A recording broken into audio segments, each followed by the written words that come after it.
Muy buenas tardes a toda la audiencia de Vive, que nos siguen por nuestras redes sociales, en especial por Facebook. Hoy nuevamente estamos aquí para tratar el tema tan polémico de la ley de interrupción del embarazo por violación, en estos momentos de vuelta a la Asamblea de parte del presidente de la República, con un veto parcial en el cual el presidente ha realizado algunas observaciones al respecto. Eh, Antes de proseguir, quiero presentar a nuestros dos acompañantes, entrevistados, realmente no es entrevistados, yo diría a esta conversación para poder un poco aclarar más, ¿no? La situación que estamos viviendo hoy en día. El abogado, el doctor Pablo Proaño, de Dignidad y Derecho. Él estuvo hace pocos días con nosotros, justamente ya dándonos un brief de lo que había resuelto el presidente, y el doctor Rafael Comte, catedrático de la Universidad Católica de Guayaquil, que también estuvo ya antes con nosotros en un programa conversando cuando todavía no existía el veto. Entonces, un poco recordando a la audiencia el tema del contexto de esto, de dónde nace todo este tema, y esto nace de la sentencia emitida por la Corte Constitucional en abril del 2021, donde pide que se regule eh, el embarazo por violación, y le pide a la Asamblea que haga este trabajo. La Asamblea emitió ya una ley en la cual incluso una de las observaciones que ya hace el presidente es cambiarle el nombre a la ley, porque la Asamblea lo pasa como el derecho y la orden de la Corte es que se regule. En todo caso, no vamos a tener tiempo para pasar por los 61 puntos que el presidente puso. Yo creo que vamos a tratar como que los puntos más álgidos, y yo empezaría quizás, y que esto ya lo hemos venido conversando, justamente por el nombre. Muchos dicen que es un tema de semántica, pero yo sí creería que es un tema que debe quedar muy claro, que la ley no es del derecho a la interrupción del embarazo por violación, sino a regular la interrupción del embarazo por violación. Doctor Proaño. Muchas gracias, Arcadio, y buenas tardes con todos, buenas noches con todos. Eh, es importante, considero, que se den estos espacios, y agradezco mucho a la revista Vive por esta socialización de lo que está ocurriendo respecto del tema del aborto en el Ecuador. Justamente, como mencionó Arcadio, tuvimos la sentencia de la Corte Constitucional el año pasado que determinó que tiene que haber una despenalización del aborto por motivo de la discriminación, para evitar discriminación, puesto que el artículo 150.2 del Código Orgánico Integral Penal permitía el aborto en caso de violación únicamente a mujeres que tenían o que tienen una discapacidad mental.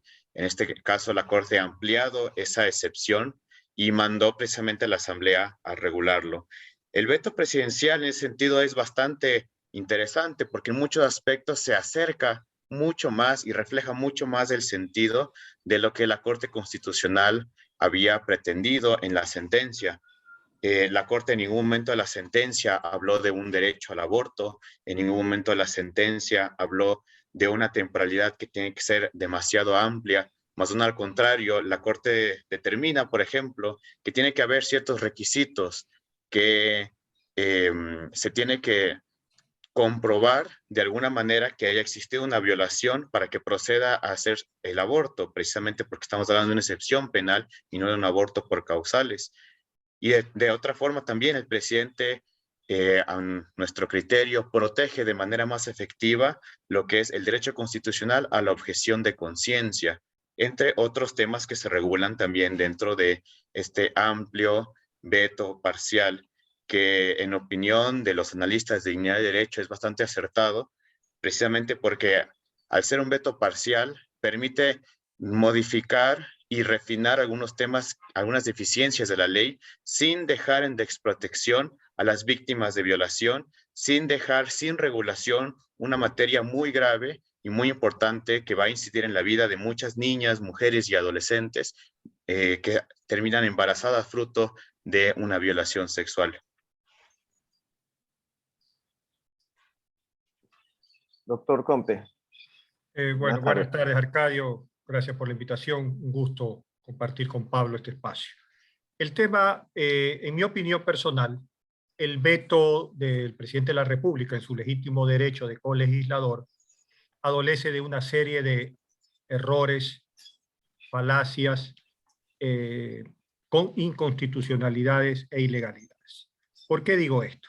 Porque en la práctica lo que ha pasado es que el presidente de la República, que llama la atención en el preámbulo de su veto, fija su postura personal, en mi opinión personal, se encontró antes, ya con la sentencia de la Corte Constitucional, antes de ser presidente, con una circunstancia, una decisión que está en contra de su manera de ver este tema. Por lo tanto, ya abocado a la inevitable necesidad de que esto se convierta en ley, porque no hay otra alternativa, ha asumido una posición lo más posible en el límite estrictamente necesario para que no le quepa ninguna posibilidad de que esto no sea ley, porque no lo puede hacer. En esa situación, en mi opinión, ha cogido de manera selectiva las partes de la sentencia de la Corte Constitucional en aquellas partes, diría yo, que se ajustan de mejor manera para poder sostener su criterio, pero obvia partes de la sentencia de la Corte y del auto de aclaración del 9 de junio del 2021 de la misma Corte Constitucional y transgrede esa disposición de la Corte Constitucional. Cuando no le alcanza a citar a la sentencia de la Corte, como en el caso de la objeción de conciencia, porque la Corte no se refiere a ella, entonces recurre y de manera equivocada, en mi opinión, recurre al derecho constitucional a la objeción de conciencia previsto en la Carta Magna. Entonces, como de entrada yo estoy en desacuerdo con el veto, rescato y valoro en positivo que no haya habido un veto total, porque eso hubiese sido realmente grave, pero creo que el veto parcial tiene una serie de errores, una serie de contradicciones, es absolutamente antitécnico desde el punto de vista jurídico y en muchos de los casos resultará impracticable e imposible que se ejerza, en mi opinión, sí, un derecho que tiene la mujer violada para poder acudir al aborto y no ser sujeto de punitividad. Este tema, no me voy a detener en eso, yo creo en procura del debate no profundizar en el concepto, pero en el instante en que si a una mujer se le da la posibilidad de abortar porque ha sido violada, en la práctica está ejerciendo un derecho. Es excepcional el hecho de no ser penada, de no tener un reproche penal, pero su decisión de abortar o tener el hijo, absolutamente legítimo en cualquiera de los dos casos, es en la práctica ejercer un derecho. Pero ni siquiera la Corte Constitucional, y en mi opinión fue un error de la Corte Constitucional, se atrevió a calificarlo de derecho. Por lo tanto, en ese sentido, el presidente de la República tiene un buen argumento a su favor porque la Corte de alguna manera le dio el respaldo jurídico para no reconocer como derecho el tema. Eso es, para estar un poco en la misma línea de Pablo, de hacer una manifestación inicial, introductoria, Y creo que podríamos perfectamente entrar a los puntos concretos de la discusión. Yo no sé si ustedes están de acuerdo, pero quizás, y si Pablo tiene algo más que acotar, pero para mí el famoso tema de la temporalidad creo que era uno de los problemas más críticos también, porque la Asamblea daba 2 plazos y el Ejecutivo decidió, el presidente decidió unificar esos plazos.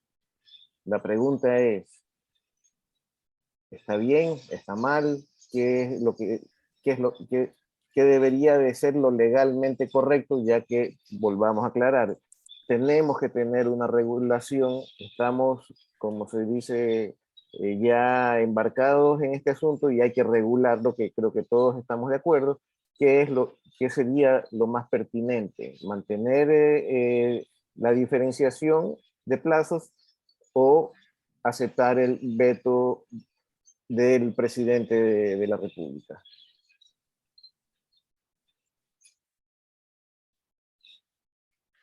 Abogado Comte, no sé si quisiera responder a esta pregunta.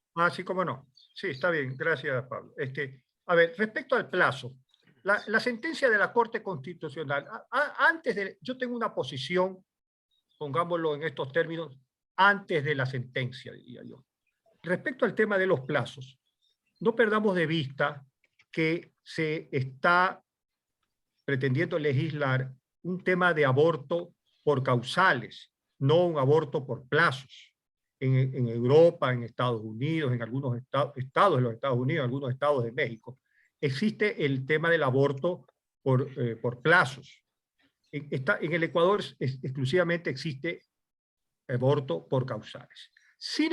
Y en el tema de plazo yo tengo un par de reparos. Si cuando estaba permitido el aborto en caso de violación para mujer idiota o demente y luego discapacitada mentalmente, no había plazos, ¿cuál es la coherencia jurídica de que ahora sí se establezcan plazos? En primer lugar. Y en segundo lugar, sea 12, 18, 22 semanas, ¿qué pasa a las 12 semanas, por decir, como está en el veto, y un día?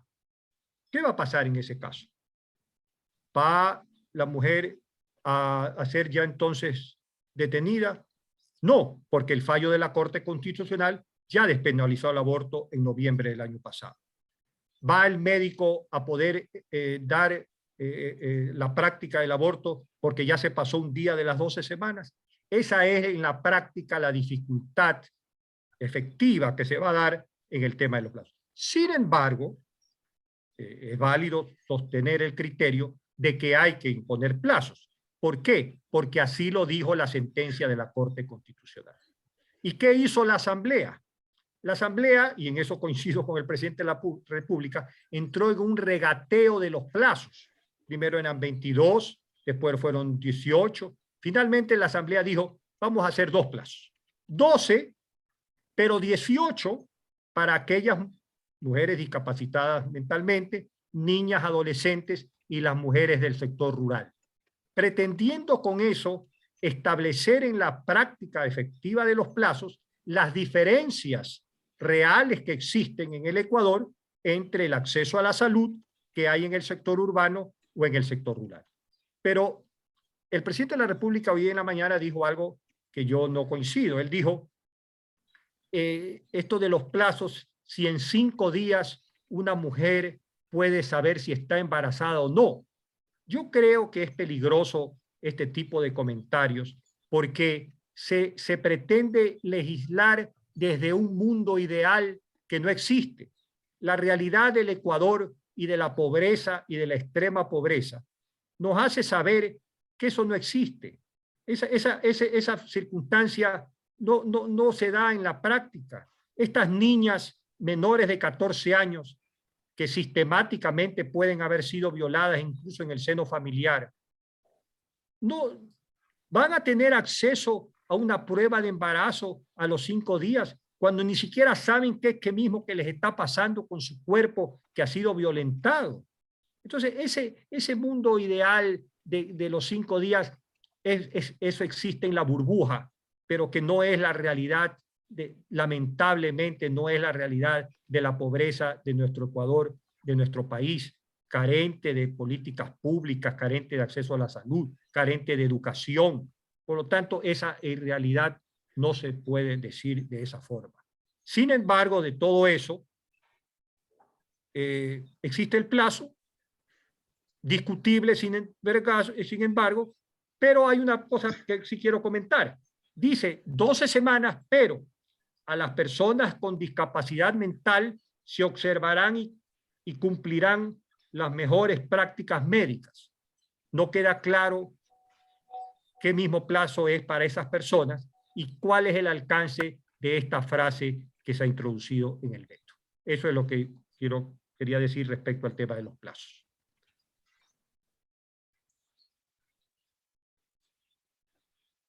Abogado Proaño.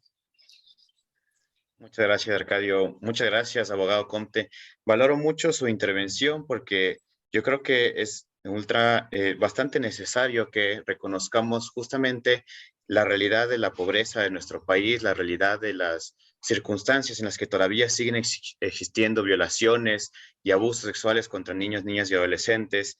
Sin embargo, para acotar un poco y enriquecer el debate, quisiera traer a colación algunos elementos que nos pueden ayudar a entender tal vez de manera más integral la cuestión de los plazos.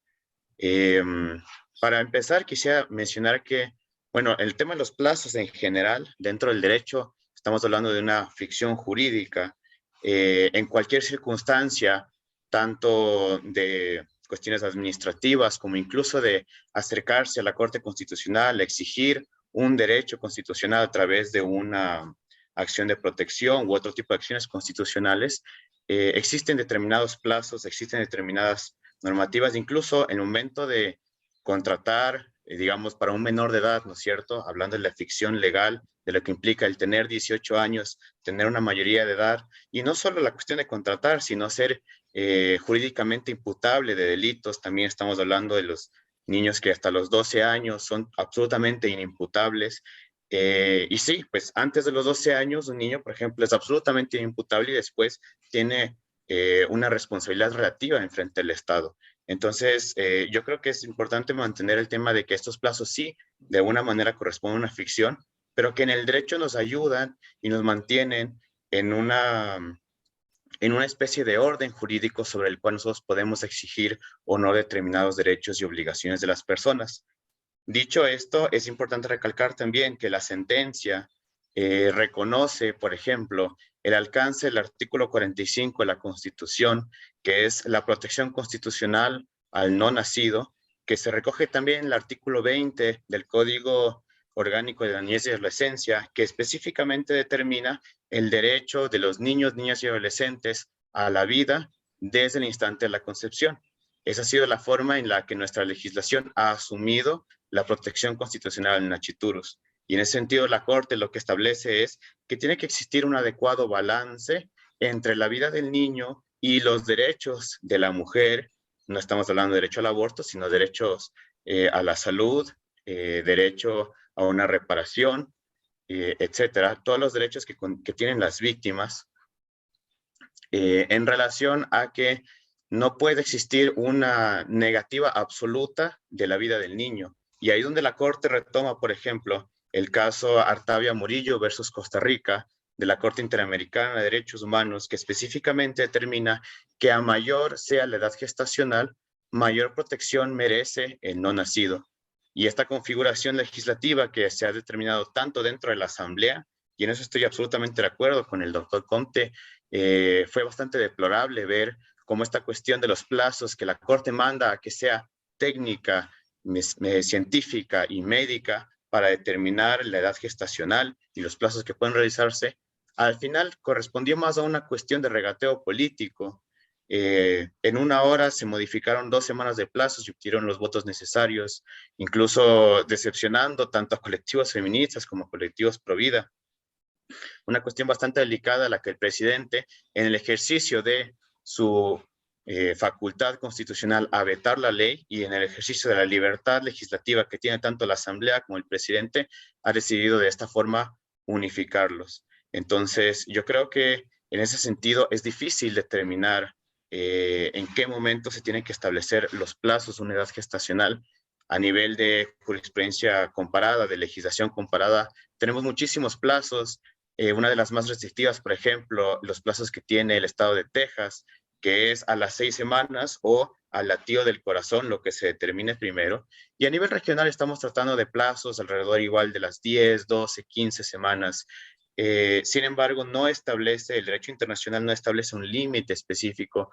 Lo que sí se establece es que a partir de un incremento en la edad gestacional, también va a modificarse la forma en cómo se realiza el aborto, y esto va a requerir no solo una infraestructura más compleja, sino también un personal médico preparado, y eso aumenta también el riesgo para las consecuencias físicas del aborto en las mujeres, especialmente en las niñas y adolescentes. Creo que es una cuestión que ha escapado del debate legislativo, no se ha escuchado dentro de la Comisión de Justicia ni dentro de la Asamblea lo suficiente sobre las repercusiones físicas que tiene un aborto tardío, que son cosas que también me parece interesante tomar a colación cuando hablamos del tema de los plazos. Sí, Se le está, continúo. Sí, ¿no? se le está entrecontando, creo. Sí, bueno, no sé si quieres acotar algo más al tema. No, pues. solamente una cosita que se me pasó tal vez decir en la línea de los plazos para pasar a otro tema, es que la sentencia de la Corte dice se establecerán plazos con criterios científicos, médicos, no con criterios de orden político. Debo de entender, y espero que así haya sucedido, de que haya prevalecido en la definición de las 12 semanas esos criterios científicos y no responda a una situación política, que en el fondo ese regateo en el que coincido con Pablo fue absolutamente bochornoso. Bochornoso.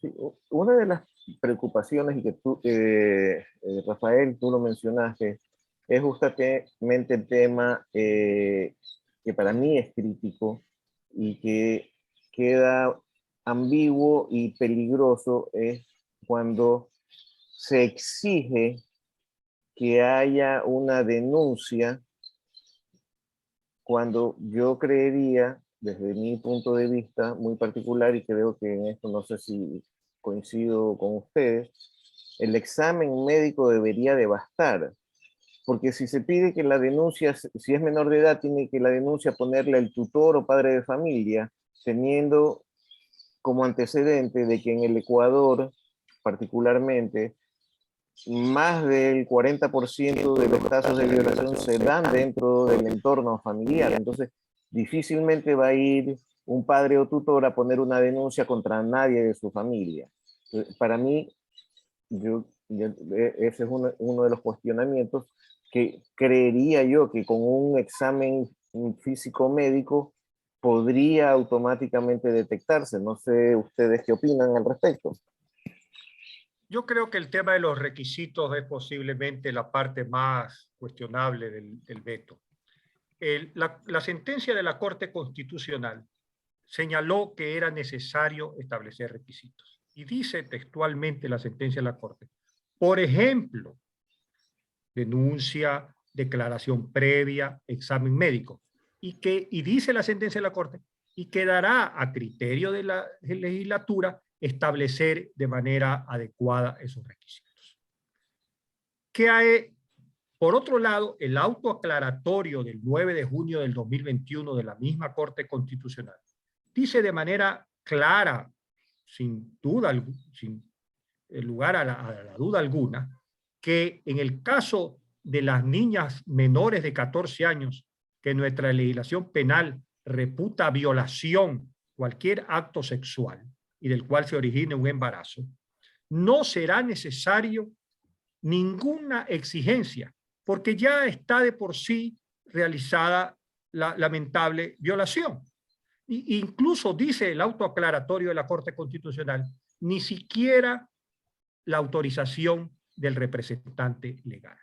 Por lo tanto, y ahí es que yo cuestiono una cuestión de fondo del veto, que quiero utilizar las palabras adecuadas para no ser duro en lo que voy a decir, pero se cogen partes de la sentencia de la Corte cuando conviene para fortalecer en los argumentos del presidente de la República, pero se deja de lado lo dicho por la Corte Constitucional y se legisla a través del veto en cosas contrarias a lo que la Corte Constitucional de manera expresa ha señalado. Si la Corte Constitucional dice en su auto declaratorio del 9 de junio del 2021 que para menores de 14 años no se exigirá ningún requisito y no la autorización del representante legal, ¿por qué en el veto se pone esa exigencia? Por un lado. Por otro lado, como bien dice Arcadio, pretender una declaración juramentada firmada por el representante legal cuando la UNICEF ha señalado que en el 65% de los casos de violentación a la honra y al pudor de niñas de menores de 14 años es entre familiares y personas cercanas. Cuando la misma UNICEF ha señalado que el 40% de ese abuso ha sido varias veces y el 14% de manera sistemática, y que el 35% de las niñas no dicen lo que ha pasado por miedo a las consecuencias. Pretender que ese victimario firme esa autorización es realmente inaudito, por un lado. Por otro lado, la declaración juramentada. La declaración juramentada tiene que hacerse ante una notaría. Tiene un costo no menor a $50. Los abogados como Pablo y yo que peregrinamos por las notarías de nuestras ciudades sabemos lo engorroso que significa incluso una declaración juramentada. Es un acto público. Revictimiza a la niña que va a ir menor de 14 años a decir, ¿usted qué quiere declarar bajo juramento? Yo quiero declarar bajo juramento que me violaron. Eso es revictimizar a la persona. Si se trata de un delito de acción pública, ¿por qué la declaración juramentada que eso cabría exclusivamente para un delito de acción privada? Y les doy un dato no menor. En Guayaquil existen más de 80 notarías. Los barrios marginales en Guayaquil existen en el norte y en el sur de la ciudad. Estuve fijándome, la notaría más cercana a los sectores marginales del norte de Guayaquil es el kilómetro 9 de la vía Daule. Del kilómetro 9 de la vía Daule para los sectores marginales hay pero bastante por recorrido geográfico. Y en el sur, la notaría más al sur, cercana a los sectores marginales, es en el Río Centro Sur. Entonces queda un mundo de los sectores marginales. Incluso en este dato que no es menor, en efectos prácticos, lo que pasaría sería una dificultad seria. Con $50, una familia almuerza varios días a la semana. Es decir, esto desnaturaliza totalmente el tema y carga a familias en pobreza y extrema pobreza y pone en una situación de vulnerabilidad a la niña menor de 14 años que ha sido violada. Por lo tanto, esto de los requisitos, y yo coincido con Arcadio, bastaría el informe médico. Un médico que tiene que dar fe por su profesionalismo de que si esa persona ha sido o no ha sido violada. Y en esa parte quiero hacer notar un error del veto. El veto habla en el consentimiento informado, que es un poco que va de la mano con lo que acabamos de hablar, de un médico cirujano. Cuando el artículo 150 del Código Orgánico Integral Penal habla de profesionales de la salud, y así dice las recomendaciones de la Organización Mundial de la Salud, pero el veto habla de médico cirujano, incluso para la toma de una ecografía. ¿Por qué tiene que ser un médico cirujano? ¿Acaso habrá médico cirujano en todas las unidades de salud del Ecuador? Y donde no hay médico cirujano, ¿qué va a pasar? Entonces, ahí hay un error tremendo del veto. Yo no puedo entender a quién se le ocurrió poner la exigencia de un médico cirujano cuando tiene que intervenir un médico. El médico cirujano será para la práctica del aborto, pero para conocer si la persona está embarazada o no, no se necesita ser médico cirujano. Eso en esa parte de los requisitos.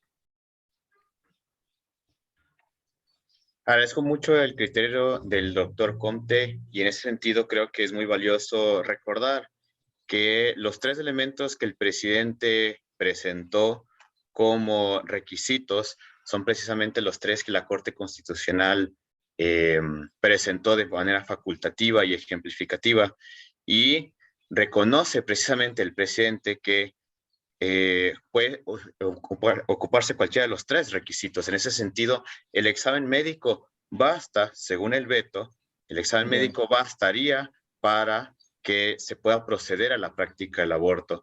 Yo creo que en ese sentido ha habido lastimosamente un canal de mucha desinformación. No quisiera decir malintencionada porque precisamente no puedo conocer las intenciones, pero sí desinformación y a lo mejor de manera afirmativa, de indicar que los requisitos tienen que ser por separado o que son específicamente uno u otro. Concuerdo en absoluto con el criterio del doctor Comte respecto de la declaración juramentada. Sin embargo, por ejemplo, respecto a la denuncia, porque es otra de las requisitos facultativos que puede tener la víctima de violación, la denuncia puede hacerse incluso por el mismo personal médico. Recordemos que el Código Orgánico Integral Penal reconoce la obligación de los médicos y del personal de salud de presentar una denuncia cuando ellos estén enfrente de indicios de una violación, asimismo de cualquier servidor público. Entonces, bastaría en ese sentido la denuncia para que ya se pueda proceder al aborto. Porque recordemos que los requisitos no son un obstáculo o no deberían ser, a modo como la Corte Constitucional los ha presentado, un obstáculo para acceso al aborto. ¿Qué son los requisitos? Es verificar que se ha cumplido las condiciones para que se ejerza la excepción penal.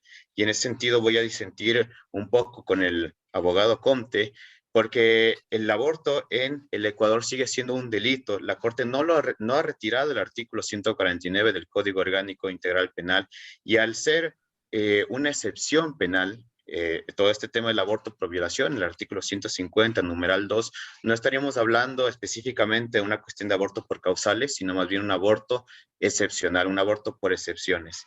En ese sentido, no se tiene que ver los requisitos como un requisito para acceder a una cuestión, sino al contrario, es la verificación de que efectivamente existió un delito. En ese sentido, la Corte, si no estoy mal, es en el párrafo 195, reconoce que el mecanismo idóneo que el ordenamiento jurídico determina para comprobar la existencia de un delito es únicamente una sentencia ejecutoriada por un juez penal. Es el mecanismo idóneo. Nadie puede ser imputado públicamente de un delito mientras no exista una sentencia ejecutoriada. En ese sentido, la Corte reconoce la impracticidad de establecer una sentencia ejecutoriada como un delito, porque el proceso penal dura más que la gestación. Pero precisamente nos da esta pista de decir, no es una cuestión únicamente, pues no es una arbitrariedad lo que tiene que existir para un requisito, sino un elemento que pueda comprobar que existió en la práctica una violación. Es precisamente por eso que, a mi criterio, el presidente hizo muy bien en quitar la cuestión del formulario único, como estaba presentado en el artículo 20 del informe de mayoría que fue aprobado por la Asamblea, y a su vez instaura los mismos requisitos que la Corte ha establecido. Yo creo que de una forma también para evitarse precisamente el conflicto de que si es uno o es el otro, sino simplemente pues los agarró a los tres textualmente y los agarró igual de forma facultativa a cualquiera de los tres. En ese sentido también me parece importante mencionar que si bien concuerdo con el abogado Comte en el sentido de que el médico cirujano no es aquel que tiene que comprobar, pues que tiene que estar presente a lo largo de todo el proceso, pero sí considero que tiene que estarlo dentro de lo que sería la práctica del aborto, no solo por una cuestión médica, sino también por una cuestión de salud de la mujer. Y lastimosamente nos enfrentamos a la disyuntiva en que precisamente no todos los centros de salud del país tienen un médico cirujano, pero tampoco no todos los servicios públicos del país tienen la capacidad para recibir abortos tardíos. Abortos, recordemos que a partir de la 6ª semana ya se va a modificar, dependiendo del tamaño del feto, la práctica del aborto. Y en ese sentido, el exigir en la ley que todos en la práctica, que cualquier centro de salud a cualquier nivel pueda ser practicado un aborto, estamos poniendo en riesgo la salud de la mujer, estamos abriendo la puerta para que efectivamente exista lo que no debería existir, lo que la ley trata de evitar, que son abortos inseguros o peor aún, de alguna forma, abortos clandestinos. La inseguridad para las víctimas es precisamente lo que se está intentando evitar por medio de la sentencia de la Corte y por medio de la ley. Y en ese sentido, yo considero que hay muchos grupos, muchas voces que están detrás de la aprobación de la ley del aborto, que lo que están buscando en la práctica es que haya el aborto sin restricciones, que haya un aborto libre, que haya un aborto sin límites. En este momento no nos hemos juntado para dialogar la pertinencia o no de un aborto libre dentro en el marco constitucional, en el marco jurídico del Ecuador. Sin embargo, sí es importante reconocer que el formulario único, por ejemplo, tranquilamente y sin ningún problema puede ser reemplazado por la denuncia. De hecho, en este momento hay muchos delitos que permiten hacer una denuncia virtual. En ese sentido, la facilidad tiene que venir del organismo de justicia. Pero ¿por qué no es solo un formulario? Porque precisamente la denuncia lo que hace es poner en marcha el aparataje estatal para que pueda perseguirse al perpetrador del delito. Y también, nada más para terminar este punto, recordar que en la objeción número 24 del presidente de la República, el presidente reconoce específicamente el caso en el que el perpetrador del delito sea padre o sea representante de la menor, y en ese caso reconoce, y lo voy a citar textualmente, esta es la objeción número 24, el artículo, permítanme, el artículo 23, reformado, 23, numeral 6, que dice, en caso de que el representante legal o cuidador de la persona gestante, niña, adolescente o mujer que desea dar el aborto consentido en caso de violación, sea la persona que presuntamente ha cometido el delito de violación que dio lugar al embarazo, podrá autorizarle una trabajadora social, médico tratante o una representante de la Defensoría del Pueblo. ¿Qué quiero decir con esto? Que el presidente efectivamente contempla esta posibilidad de que parte del núcleo familiar o parte del círculo de representantes de la niña o adolescente sea quien perpetre el delito, introduce ahí el mecanismo para que esta dificultad pueda ser saldada. En ese sentido, cualquier campaña o cualquier información mencionada en contra de que hoy o que indique lo contrario, pues básicamente queda deslegitimada porque el veto lo plantea de esta manera. Sí, bueno, el problema también, como y lo han expresado tanto el doctor Comte y el abogado Proaño y el doctor Proaño, son las realidades que tenemos, ¿no? La realidad es crítica. Yo nomás como para un poco, y que lo mencionó, ya depende del operador de justicia regular, porque de pronto, digo yo, podría ser una alternativa. Si alguien quiere poner una denuncia o hacer la declaración juramentada de un caso de violación, se podría reglamentar para que este tipo de declaraciones sean gratuitas, digo yo, no sé, desconozco.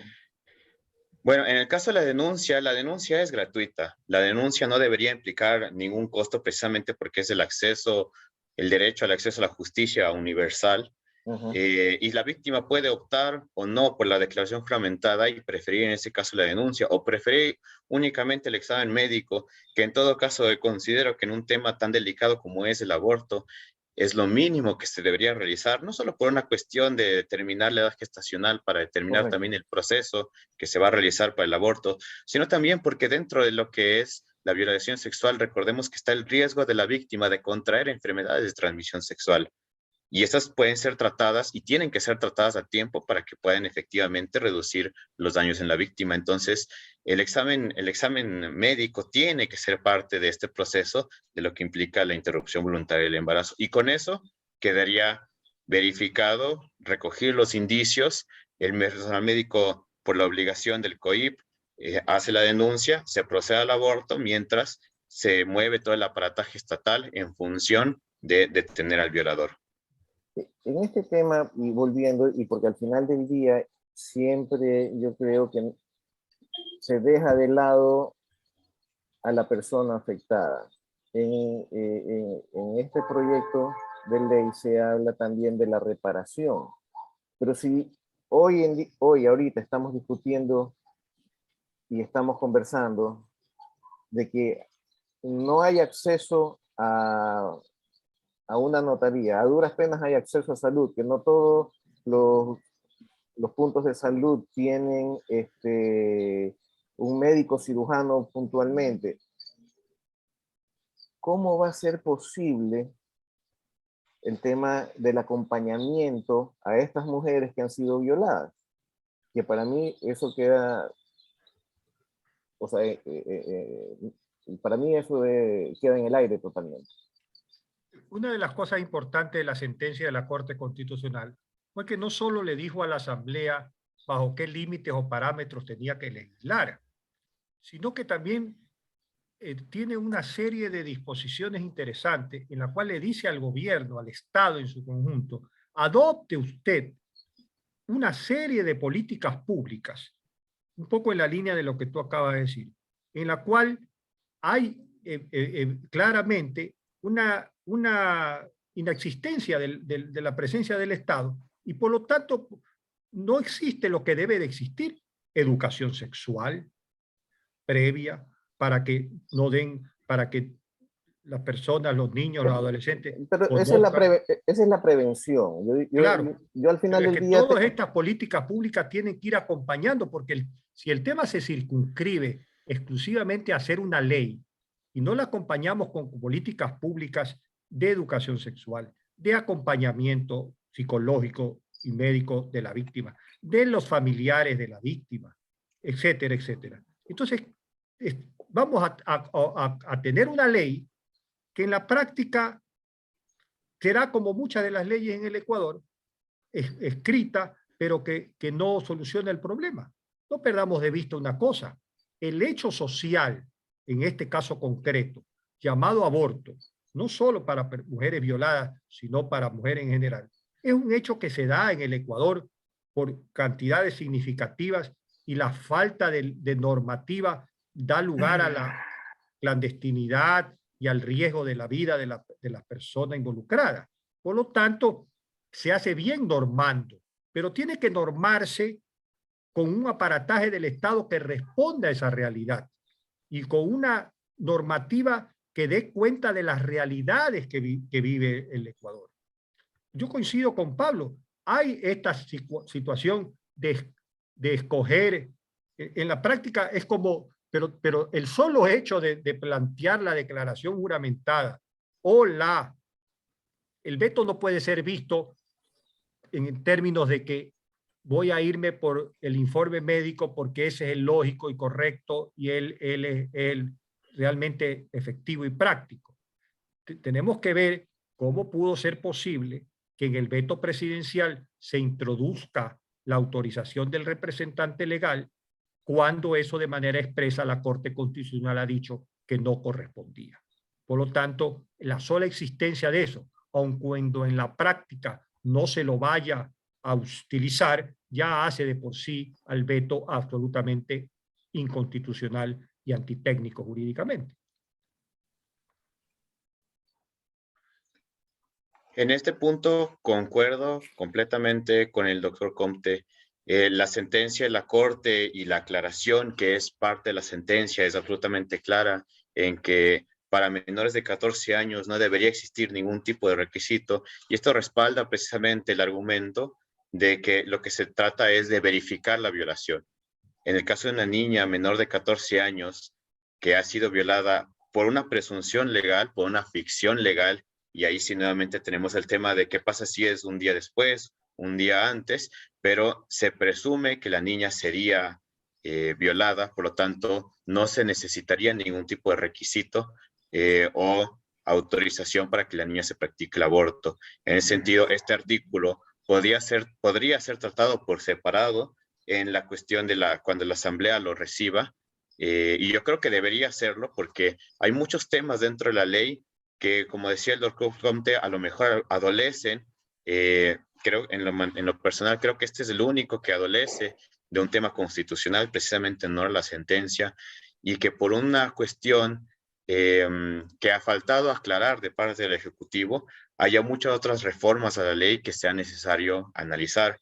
Y concuerdo con lo que decías tú, Arcadio, en todo el tema de lo que es la normativa práctica, más aterrizada, toda la normativa circundante que tiene que ver eh, para la cuestión del aborto en el caso de violación, porque, y aquí resalto precisamente que el presidente en su veto, si bien podía reformar, y de hecho lo hizo, reformar muchos los artículos de la ley, no podía implementar artículos nuevos o artículos que no estén de acuerdo al objeto de la ley. En ese sentido, yo creo que de parte de la Defensoría del Pueblo y de la Comisión de Justicia faltó mucho una cuestión de un acompañamiento adecuado a la víctima, crear una especie de secretaría o designar a la Secretaría de Violencia contra la Mujer un apartado especial para la recepción de víctimas de violación que están embarazadas o también para la recepción de mujeres víctimas de violación que han decidido terminar con su embarazo bajo esta ley. Y es una cuestión absolutamente transversal, no solo de, como decía el doctor Comte muy acertadamente, educación sexual, no solo también de un reconocimiento de patrones de abuso, porque recordemos que esto es fácilmente identificable en otras legislaciones, en otros países.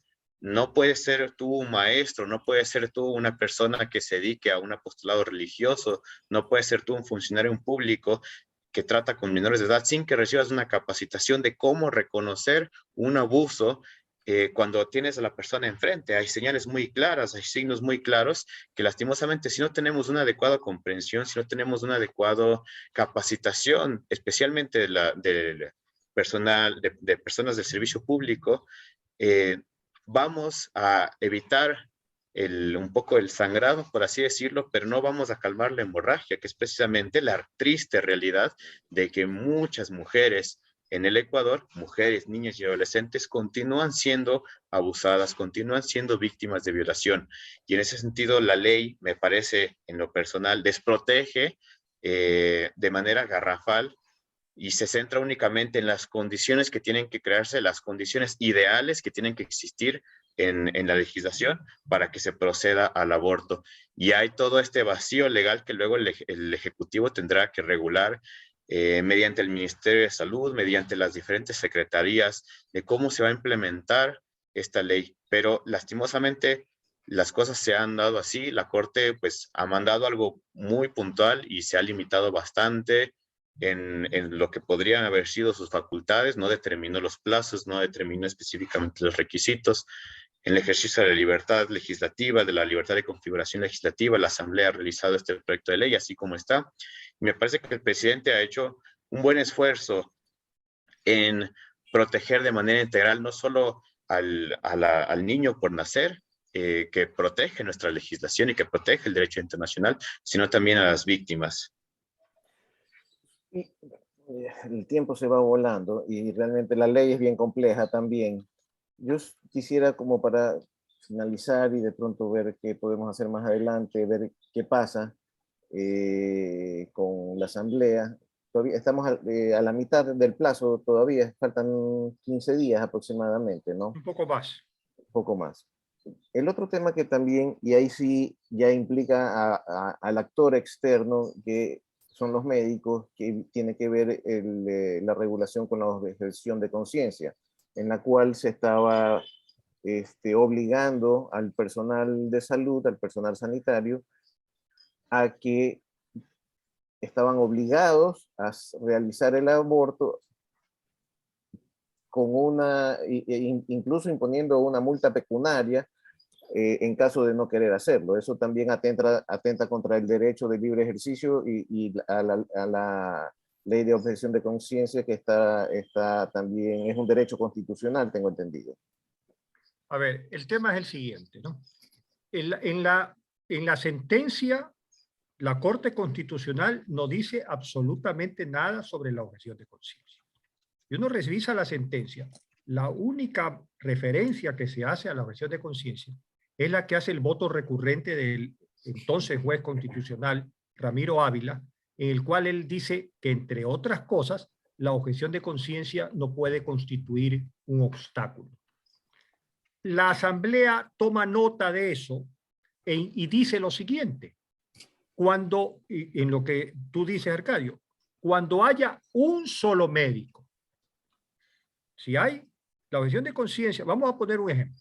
Si en una unidad de salud hay 5 médicos y le toca a uno, y ese hace valer su condición de objetor y se niega.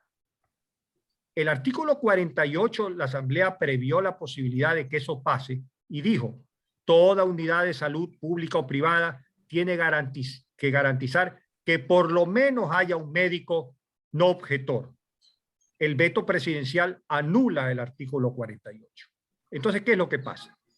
Se puede dar el caso, la ley preveía que si había un solo médico, dentro de sus deberes, por eso la multa, porque estaría incumpliendo un deber, estaba obligado ese médico a practicar el aborto.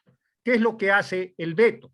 El veto dice: cuando hay un solo médico, tendrá la obligación de derivar a otra institución. Entonces, en la práctica, lo que yo noto es que constituiría para la persona violada, pensemos en una niña menor de 14 años, un peregrinar para ver en qué unidad de salud encuentra a alguien que le quiera practicar el aborto, porque en esa unidad de salud, donde hay un solo médico, ese no va a estar obligado. Y por otro lado, se consagra la objeción de conciencia institucional para el sector privado, cuando la objeción de conciencia es un derecho individual, es un derecho personal previsto en la Constitución, y hace bien el presidente de la República, ante el hecho de que la sentencia de la Corte no dijo nada al respecto, se refiera al derecho consagrado en la Constitución para incorporar de manera más amplia el tema de la objeción de conciencia. Pensemos en una unidad de salud de zonas remotas del Ecuador, de la ruralidad, donde probablemente hay un médico.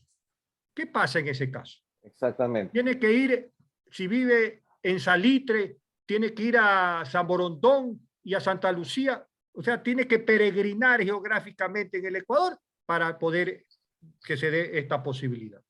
Bueno, entonces, eso es menos grave, o sea, aquí aunque sea tienen, pero imagínate ¿cómo se llama? En Sevilla, Don Bosco, en medio de la selva en el oriente. Por eso, entonces, que apuradamente hay unidad de salud y apuradamente hay un médico, y si ese médico es objetor, por eso la ley yo creo que hacía bien. ¿Por qué? Porque aquí finalmente es un tema, y Pablo eso lo sabe perfectamente claro, bien. Aquí hay un tema de ponderación de derechos, y siempre la Corte Constitucional está obligada a hacer un ejercicio de ponderación de derechos. Entonces la Corte Constitucional dijo: muy bien, ante el legítimo derecho de objeción de conciencia de ese único médico de la unidad de salud, tiene que prevalecer el derecho de la mujer para poderse practicar el aborto. Hizo una ponderación de derechos y dijo: prevalece el derecho de la mujer por encima del legítimo y válido derecho de la objeción de conciencia. Pero no a todo médico, solamente cuando exista un médico. Y como eso está en el capítulo de los deberes del personal de salud, ahí es que cabe el tema de la sanción pecuniaria. Y antes de darle paso a Pablo, y antes de que se me vaya a faltar el tiempo, quiero hacer notar una cosa, que esto sí, francamente, alguien se equivocó garrafalmente. Dice en una parte del veto que tendrá que derivarse a la fiscalía cuando haya la posibilidad del delito penal de infanticidio, que debo de entender que se está presumiendo cuando se está cometiendo un aborto a un feto ya conformado, mayor a X número de semanas, y por lo tanto lo asemejan a un delito penal de infanticidio. Pero aquí es la sorpresa jurídica. Ese delito no se encuentra tipificado en el Código Orgánico Integral Penal. rompiendo el principio de legalidad inevitable que la Constitución obliga. No puede, ¿cómo puede ser posible que un veto hable del delito de infanticidio y ese delito no se encuentra tipificado penalmente en el Ecuador? Esa falla garrafal jurídica tiene que ser necesariamente corregida. Eso es lo que no quería dejar de señalar. Doctor Comte, muchas gracias por su criterio.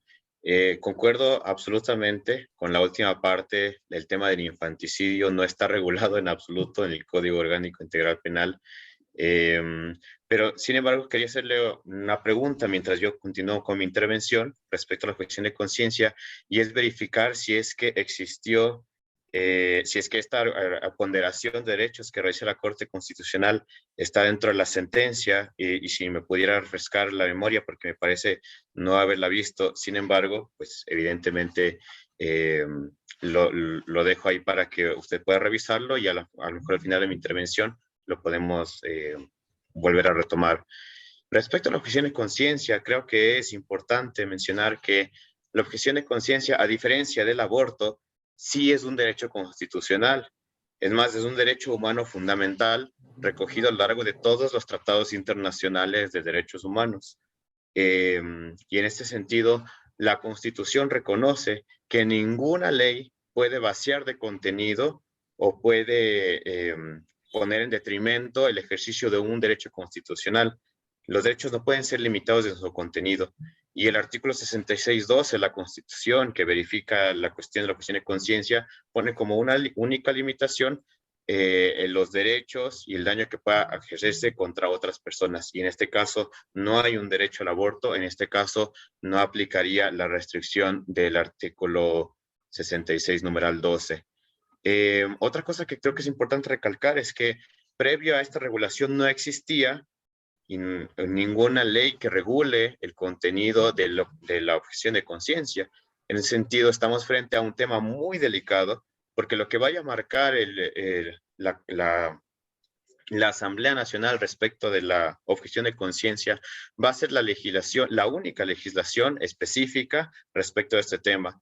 Hay algunos fallos de la Corte Constitucional que pueden servir como precedentes, pero respecto de la objeción de conciencia en el tema del servicio militar, no en el tema del personal médico. Entonces es muy delicado, y a mí me parece muy delicado escuchar varios colectivos feministas, incluso la misma asambleísta Moreira, que consideran la objeción de conciencia como un privilegio, como si fuera algo que de alguna u otra manera es un impedimento para que exista el Estado, para que exista una ley. En ese sentido, retomando un poco la teoría de lo que es el derecho a la objeción de conciencia, precisamente los autores doctrinales que hablan sobre él mencionan que no es un atentado contra el orden jurídico establecido. Al contrario, es partiendo del punto de que yo reconozco el orden jurídico establecido y reconozco que hay una ley. También le pido al Estado que reconozca la posición particular en la que me encuentro respecto de mi manera de pensar. Y en ese sentido, el irrespetar la objeción de conciencia sería comenzar a rayar en el autoritarismo de un Estado, porque puedes obligar mediante leyes a imponer cuestiones que tus ciudadanos no están aceptando, que no están dispuestos a realizar, siempre en el marco jurídico de los tratados internacionales, evidentemente. En ese sentido, el veto no contempla que el médico pueda desentenderse absolutamente de la víctima. Tiene que, según el veto, atender a la víctima cuando hay una afectación a la salud, cuando hay un riesgo de muerte. En ese sentido, no se aplica la objeción de conciencia, porque el objeto de lo que se está tratando ahí no es practicar el aborto, sino es atender una emergencia médica, que es la tarea que los médicos asumen en el momento en que ejercen su profesión. Otro tema que me parece importante mencionar es precisamente que el deber de derivación es un estándar internacional de cómo se ha logrado encajar un poco lo que es el aborto y lo que son otros procedimientos médicos que entran dentro de los temas de objeción de conciencia. En ese sentido, me parece que el presidente, y lo voy a decir de manera informal, ha hecho la tarea de buscar cuál es la forma en la que se puede, desde el derecho internacional, regular este tema. Y concuerdo con el abogado Comte, con el doctor Comte, en que es muy lastimoso y muy penoso el peregrinar que al que están sometidos, no solo en este momento las víctimas de violación, sino también cualquier persona que tiene un derecho a la salud de una enfermedad grave y que en este momento ni siquiera en los hospitales del IES de Quito se consiguen los insumos necesarios, los medicamentos necesarios. En ese sentido, yo creo que esta deficiencia es una deficiencia estatal, integral, que no tiene por qué ser subsanada específicamente por el personal médico objetor. Recordemos que la obligación de brindar salud no es una obligación del médico tratante, es una obligación del Estado, y esta obligación será exigida al Estado. Entonces, en el momento en que no exista en un centro de salud un personal no objetor y se obliga al personal no objetor a hacerlo, el objetor puede llegar a instancias constitucionales. Y en el caso de que no exista, de que solo exista personal no objetor o no exista personal alguno que pueda atenderla, entonces la denuncia irá al Estado ecuatoriano, más no al médico, precisamente porque es un deber estatal. Yo creo que es muy delicado mencionarlo y muy importante porque el tratamiento que se le da a la objeción de conciencia es sumamente grave, el desconocimiento de todo lo que mantiene y lo que tiene trasfondo este derecho. En ese sentido, me parece que y ahí le abro la palabra al doctor Comte, me parece que esta ponderación de derechos está recogida más en el voto salvado del doctor Ramiro Ávila que en el contenido de la sentencia. En ese sentido, esta ponderación no sería vinculante y más bien me parece que la Corte guarda silencio respecto del cómo se tiene que tratar la objeción de conciencia. Doctor Comte. Sí, es correcto lo que dice Pablo. En efecto, yo tal vez me expresé equivocadamente. No, la Corte Constitucional, de hecho, no, creo que debió haberse pronunciado claramente, taxativamente sobre el tema de la objeción de conciencia, haciendo notar esto hubiese evitado este tema en el cual yo no estoy de acuerdo, esta suerte de objeción de conciencia institucional que consagra el veto cuando en la práctica es un derecho, no un privilegio, coincido en eso, claramente es un derecho, pero el voto recurrente de Ramiro Ávila hace notar que sobre pretexto de la objeción de conciencia no puede esto constituirse un obstáculo. Por eso es que el artículo 48, y en eso Pablo habla de la denuncia al Estado, pero ya sabemos lo engorroso y complejo que eso supondría. Por eso creo que hizo bien la Asamblea en el artículo 48 de decir toda institución pública o privada tiene que garantizar que exista por lo menos un médico no objetor.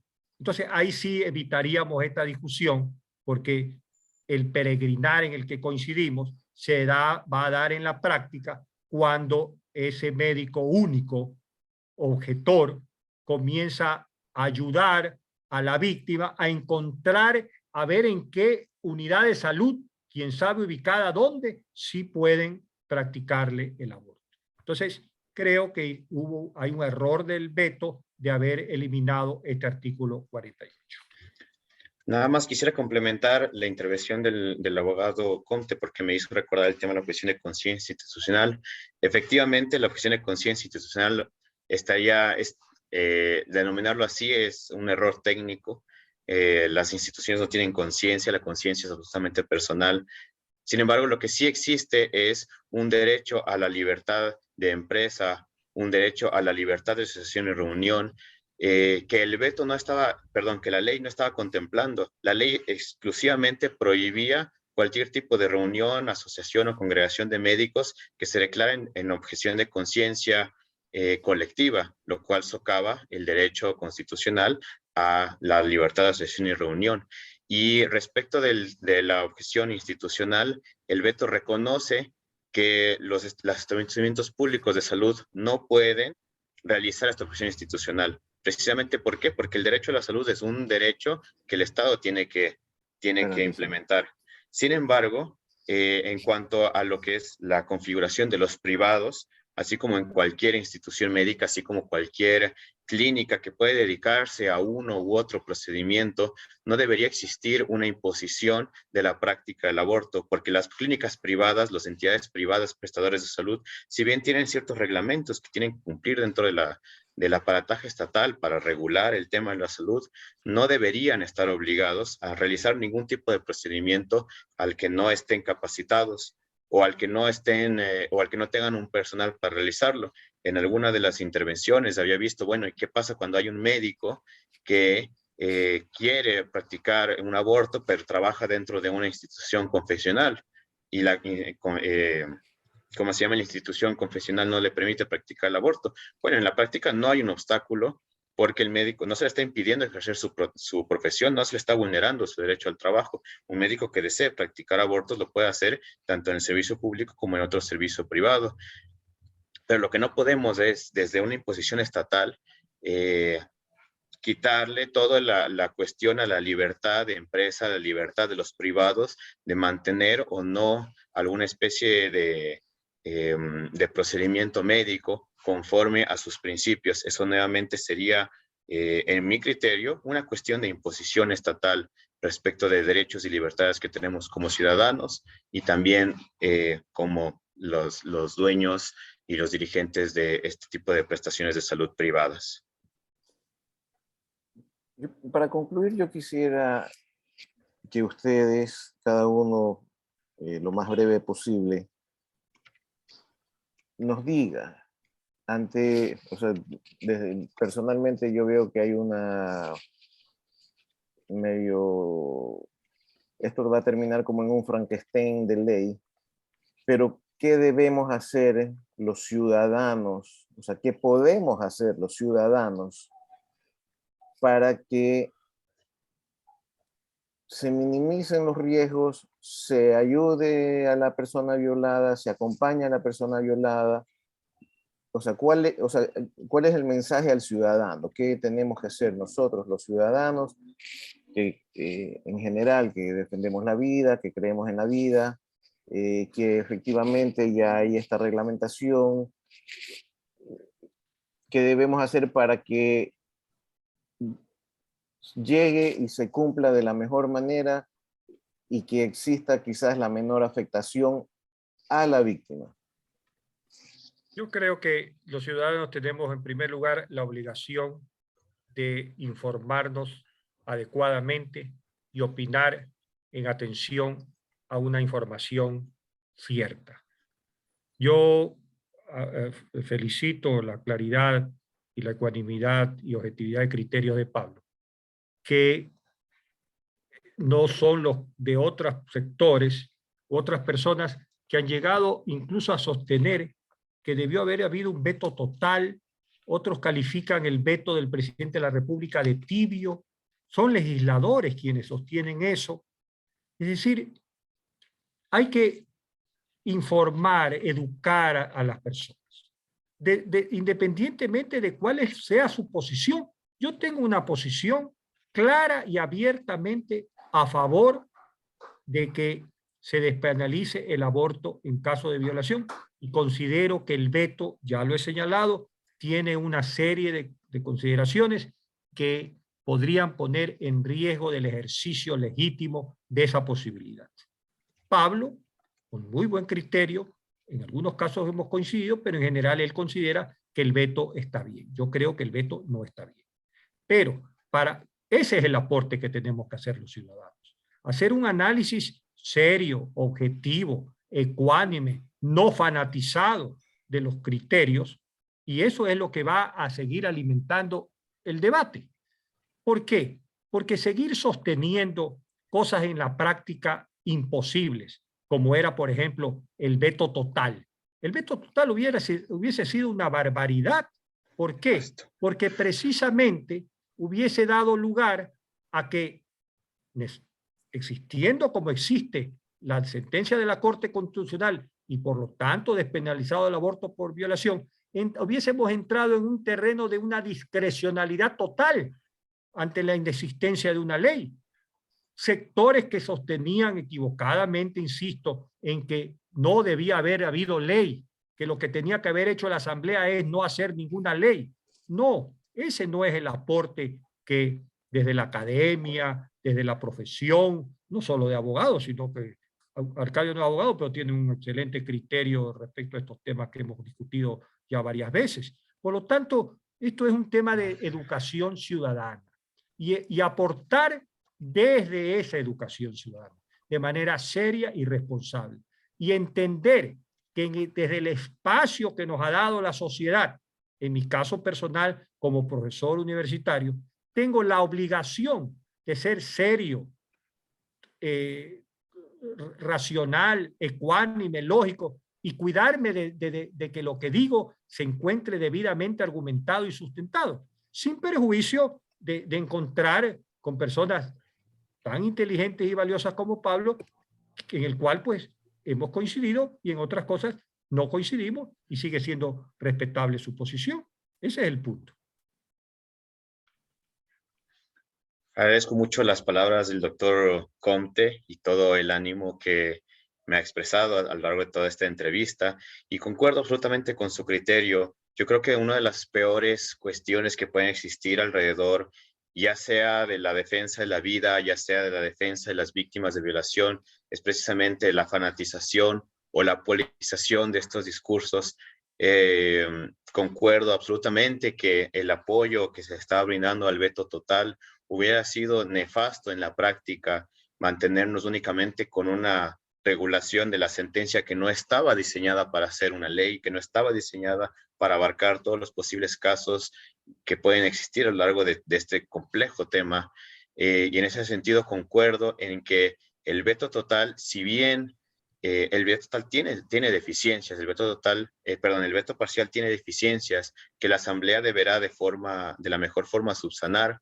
Sin embargo, la cuestión es que con la ley, con el veto, se apruebe o no se apruebe el veto parcial, nos enfrentamos también en la práctica prácticamente a una legalización del aborto, a la despenalización del aborto, un escenario que como grupos pro vida habíamos temido durante muchos años, pero yo creo que esto en vez de ser una cuestión derrotista, más bien tiene que ser una cuestión de una llamada a la acción. ¿Por qué? Porque la ley o no la ley, el veto o no el veto, no va a solucionar el problema social que está en la raíz de todo esto, que es precisamente que en el Ecuador existen niñas, mujeres y adolescentes violadas. Podríamos hablar de cifras, pero mientras exista solo una, ya estamos, ya estamos enfrentándonos a un problema social, a una cuestión que el Estado debería garantizar que no ocurra y como ciudadanos deberíamos crear las condiciones para que estas mujeres sean acogidas, sean recibidas. En ese sentido, llamo la atención a todos los oyentes, especialmente los grupos pro vida, a que se pongan en marcha, se pongan a trabajar, porque hay mucho acompañamiento, independientemente de la postura ideológica que tengan, del lado que está a favor del aborto. Hay bastante más acompañamiento, yo diría, y eso es algo que nos hace falta. Y podemos mirar a países como Estados Unidos, podemos mirar a países de la región en la que los movimientos pro vida tienen también un factor importante, algo muy importante que decirle a la sociedad en cuanto a lo que es la acogida, en cuanto a lo que es la promoción de educación sexual, en cuanto a lo que es evitar y reconocer casos de abuso sexual. Y esto es un llamado a la acción para que en el Ecuador no existan las condiciones en las que el aborto sea una opción, para que las niñas embarazadas no se queden solas y no tengan que enfrentar sesiones tan difíciles. Porque, y en esto voy a ser bastante crítico, considero que es muy cómodo sentarnos en el sillón y tuitear en contra de una ley. Sí es importante hacerlo porque estamos llamados a construir un país acorde a nuestros principios y a los principios recogidos en la Constitución, pero no pero es una situación muy cómoda cerrar los ojos o apartar la vista de realidades sociales que sí están ocurriendo y que no se van a solucionar con una ley, con una sentencia o con un veto presidencial. En ese sentido, yo creo que tenemos mucho que aprender de un mundo en el que el aborto ha sido legalizado ya en muchos países, especialmente en Colombia, hace unas semanas, por medio igual de la Corte Constitucional, de la Corte Suprema. Eh, Tenemos mucho que aprender los movimientos pro vida de cómo acoger, de cómo evitar, de cómo dejar de juzgar, de cómo crear condiciones, de cómo exigir al Estado soluciones reales al drama de la violación, al drama del aborto. Bueno, les agradezco tanto a Rafael como a Pablo su tiempo. Es un tema muy, muy sensible, muy crítico. Como dice Pablo, No creo que debemos tomar las personas que estamos en la defensa de la vida y de la familia esto como una derrota, sino más bien en ver para adelante, en buscar, en acompañar a las personas y, como dice Rafael también, en estar instruidos sobre estos temas, porque hay que conocer de qué hablamos, de tener una idea clara de qué es lo que estamos haciendo y bueno, pues hay mucho todavía por recorrer.